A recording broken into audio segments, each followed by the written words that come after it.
Hello, everyone, and welcome to another episode of the Wise Decision Maker Show, where we help you make the wisest and most profitable decisions. My name is Dr. Gleb Tsipursky. I'm the CEO of Disaster Avoidance Experts, the future of work consultancy that sponsors the Wise Decision Maker Show. And I'm joined today by Prakash. Prakash, can you please introduce yourself and share a little bit about what you do? Great, Dr. Gleb. Very nice to see you again. It's been a real pleasure to be talking to you. So I'm Prakash Arunkundrum, President of Logitech for Business. Logitech for Business essentially is a division of Logitech that makes products that gets it to customers, enterprises, large and small, on everything from video cameras to what you know Logitech for, mice and keyboards and headsets and webcams, and everything in between. If you're happen to be somewhere on the go with our other accessories and peripherals, so all of those things as part of our Logitech for Business. And I've been at Logitech now for 10 years, worn various different roles. Until recently, I was the Chief Operating Officer for Logitech. Also ran some of our operations on product development, manufacturing, supply chain, and also lead our sustainability efforts for the company and actually driving carbon reduction across our entire value chain. So that's a little bit about me, but super excited to be here, Dr. Gleb. So today we're meeting to talk about generative AI adoption. Tell me a little bit more about what Logitech is doing with generative AI internally and externally. So for yourself internally, which we'll talk about first, but also externally for your customers. Yeah, I mean, this is by and far, should I say, the most transformative time that we as a species are going through. And therefore, there's been a healthy level of questions, curiosity, and all kinds of things around innovation that has been happening within Logitech. And certainly, as for some of our products and product teams, like our video conferencing equipment, already deploy some level of machine learning. And now with advanced models, they're doing more and more with it. So the product teams have been super excited. They were excited to be able to get on GitHub as soon as it was available and do more with software and how we actually develop software. Our marketeers internally started exploring how can you make better icons? How can you make video better? How do you create some questions on how do you handle certain things when you have avatars presenting for you? So we made some policies around product images being the key focus, and how do you get pre-product images and not delve into some of the areas around people and personalities that may actually be included in videos. Our employees wanted to use latest AI tools. I personally use at least 3 or 4 different tools every day inside of our network. So we created that so we can protect our IP, but also use the best of what AI provides. And I'll say on average, our employees are super excited. As a tech company, this is the most transformative thing that's happening, and we're super excited internally. And I'll pause there. I'll talk about external maybe next in a minute, but internally, super excited. We're seeing broad adoption in operations, in marketing, or software engineering, product teams thinking about AI in the context of products. And yeah, it's a fun time to be in the midst of this. It's a fun time indeed, but of course, people do have some worries and concerns, and they have some anxieties around generative AI job displacement, displacement of roles, tasks, what it will do, ethics, AI concerns. What did you do when you met resistance, or did you meet any resistance? And if so, how did you handle some internal resistance, the change management around generative AI adoption? Yeah, I'll say first of all, maybe I'll start with leadership, and then the people in the team. Leadership had very little resistance to AI, which stems from our history as a tech company. We understand that we have to innovate to keep up with what's happening. Otherwise, you risk being left behind. And so there was very little by way of resistance from the leadership team. And as I said earlier, like the biggest topic, top of mind for us was how do you make sure you still protect privacy, content that's personal to Logitech, that we've made innovations possible. How do we make sure we protect that? And so there was a little bit of I'll say not caution, but real thinking around how do you utilize some of these AI models, and what data do you actually allow the AI models to see that is Logitech Mhm. proprietary? So that was one place from a leadership perspective that we spent some time on. We've actually been using AI in our video conferencing well before AI was a buzzword. We had a thing called Right Sight and Right Sound that was announced way before 2022 when ChatGPT became big. And it has been part of our products. It's been one of those things that we've been doing. We've had a machine learning team that looks at computer vision for at least 8 years now. So it's been one of the things that we've always kind of done in the context of machine learning. But as these models got um, more involved and more capable, it certainly opened up a new possibility from a creativity perspective. We didn't get, to be honest, a lot of job loss type discussions at all internally. The bigger questions were, how do you prevent bias in the models? How do you make sure you have the right data that you actually can make these models understand? And as you know, depending on the input data, you're going to run it through a transformer, a large language model transformer, and it's going to generate some output. So the input data is super critical. And if I zoom out for a minute, Logitech actually plays in that world of input, right? If you really think about where we sit in the ecosystem, we generate audio, video, and input from mice and keyboards. So we are kind of very aware of our role in the ecosystem. And so that brought up even more, I'll say, awareness around having this Swiss neutrality, which is what Logitech has always been known for, and really understanding the privacy aspects and the bias aspects of AI. So that was probably the biggest area of focus. Um, yeah, and I'll, I don't, we have not really received too much internal resistance. There's been more want that we've been able to, like, everybody's wanted to try the new latest thing that comes out, and we've been very deliberate about how we allow that to happen. So we set up a AI governance board.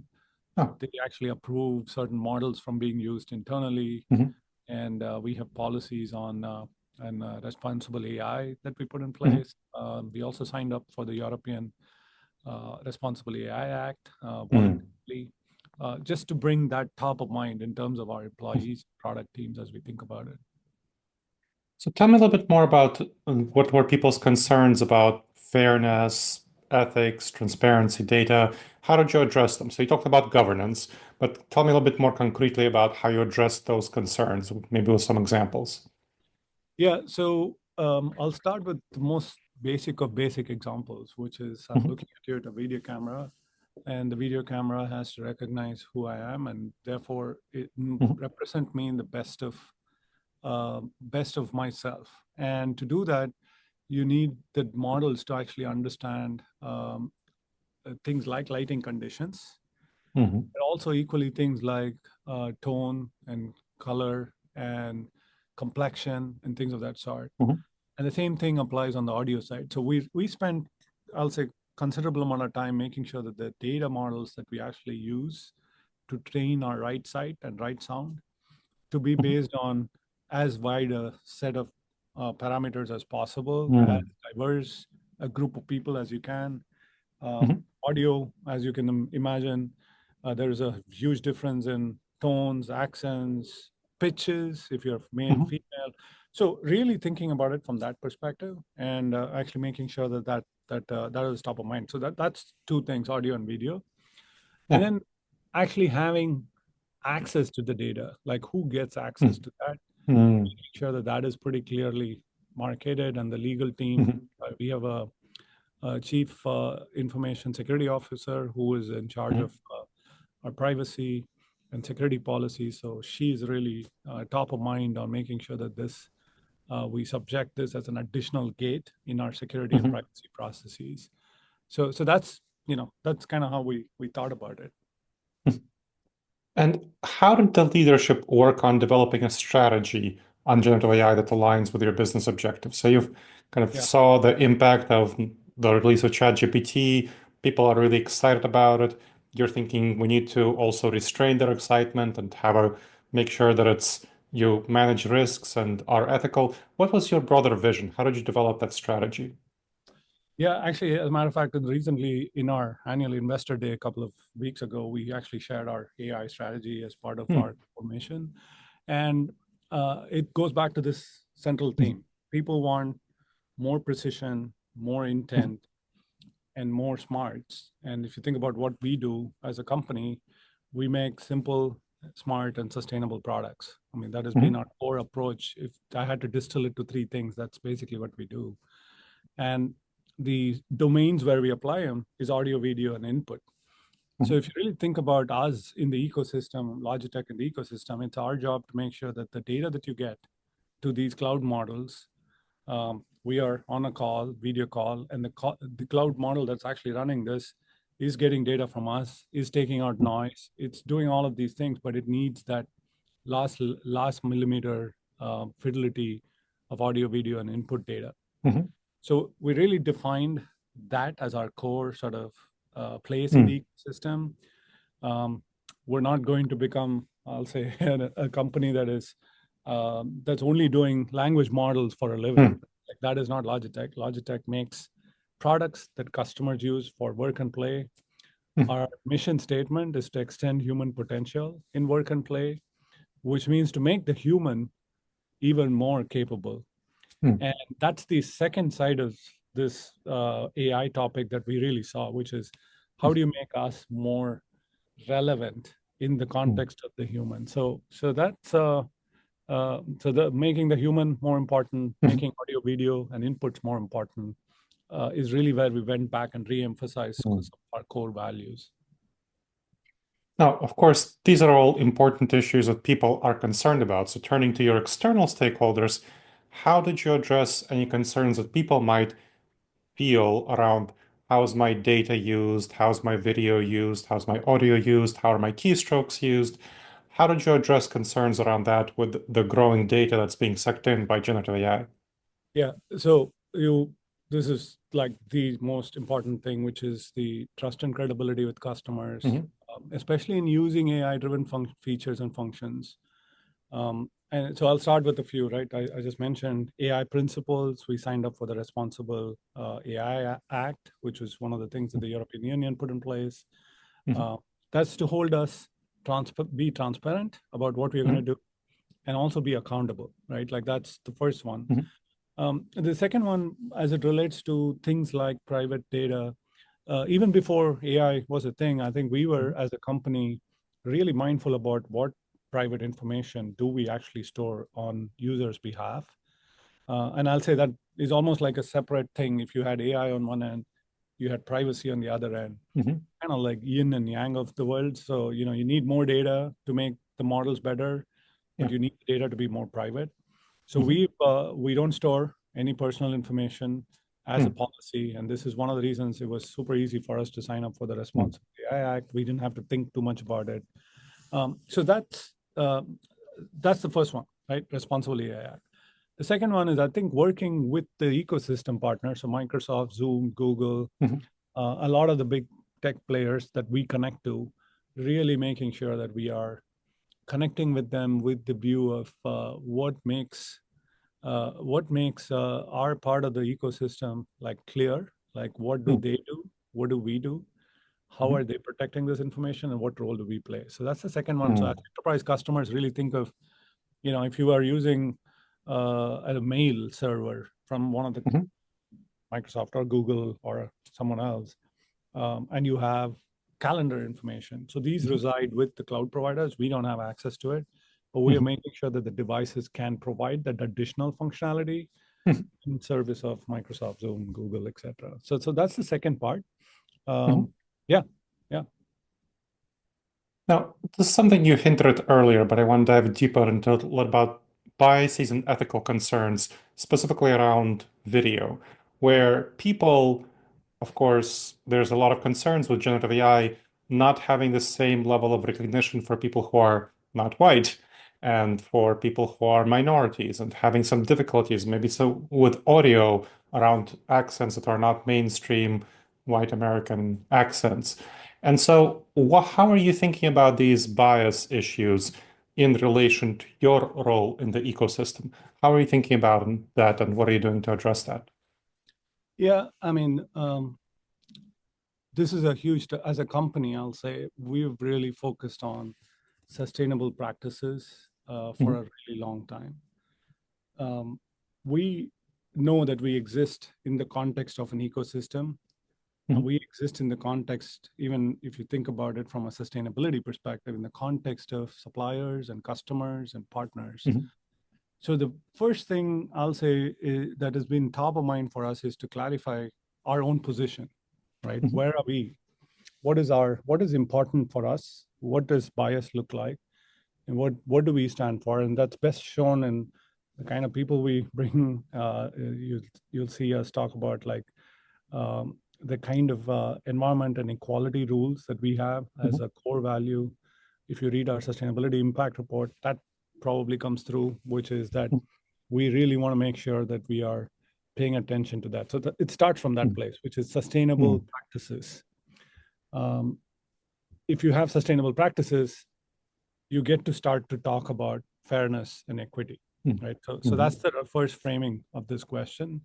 The second framing of this question is how do you make sure you have the right safeguards in place to mhm, understand who and what data is actually used to train these models? mhm, So we at least have, as we say, a creator and a reviewer, two roles, mhm, somebody who creates a mhm, model, somebody who creates the data, and a reviewer who's not the same person actually uh, reviewing what the data is and who's being used. So that's a very it's one of those product development philosophies that as a hardware company we've had forever. mm, Because you make a hardware product, you have to make sure you have quality criteria. So mhm, it's like very natural to Logitech that you have hardware and you have quality. You need to make that really, really important. So that's, I'll say, Dr. Gleb, that's really the two things that we've really at their core mm, sense, sustainable practices and making sure we are very mindful of who gets access to the data, and we're asking the mhm, questions of is this complete and comprehensive. And look, there's a lot of cases that we'll have to um, still do as a society mm, to handle reducing bias. I mean, yeah. I can assure you that, right? Like there is more and more to do here. It's not, we're by no means perfect. I would not tell you we're perfect yet. We have work to do, and but Mhm, at the same time, understanding that we have work to do is perhaps the most important thing to actually acknowledge upfront. mhm, And we've tried to do that quite a bit. So yeah. mhm.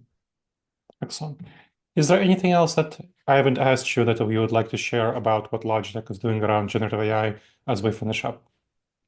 Yeah, well, maybe it's useful to kind of talk about just what is Logitech's like products and how do they intersect Mhm, AI, just for your users to kind yeah. of put that in their minds. So when you think about video bars, I'll start with that, and then I'll give you some other examples. What we do to our video bars, we have a product called Logitech Sight, which is essentially think of it as a bar in the front of the room connected to a center of the room camera, Mhm, and we can now connect two center of the room cameras.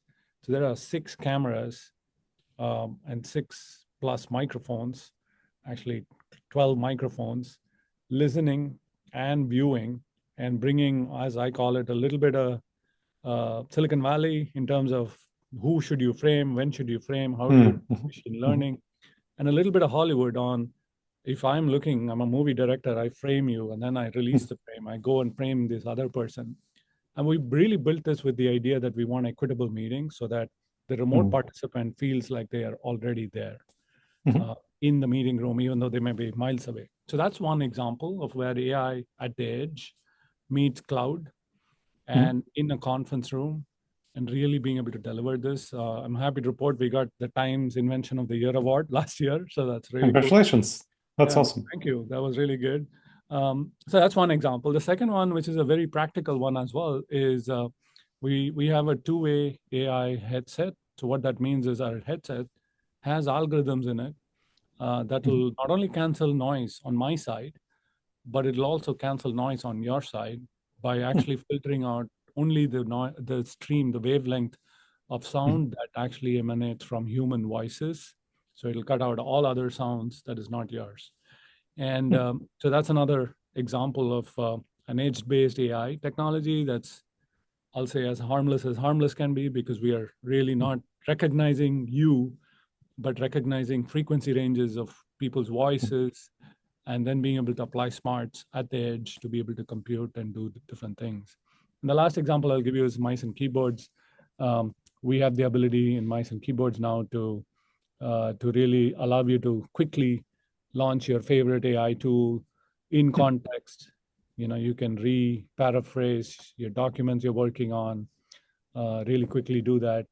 And recently we came out with a new thing with our Streamlabs capability on the gaming side, which is using agentic AI. So when you're playing a game Mhm. and doing one of those games where if you game a lot, you want a sidekick to help you play better.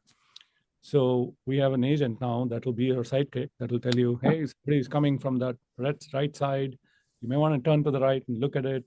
And if you played a first-person shooter game or something like that, it'll tell you how accurate your plan was, like what can you do to improve, almost like a coach that's living Mhm. with you through the game. So a very cool, exciting things coming out on the product Yeah. side. And that's kind of the role that we see ourselves really augmenting human workflows, Mhm. which are human-centric. And as I say, our goal is to make technology just disappear and fade away into the Mhm. background, that you don't know it exists. It just works and it's like magic. Mhm. So that's the goal. Excellent. Well, thank you so much for sharing your expertise, Prakash. This was super helpful. Thank you. Thank you, Dr. Gleb. And thank you to the audience for checking out another episode of the Wise Decision Maker Show. Please make sure to subscribe wherever you checked out the show and leave a review. It helps other people discover the show, helps us improve the show. And if you have any questions, email me at gleb@disasteravoidanceexperts.com.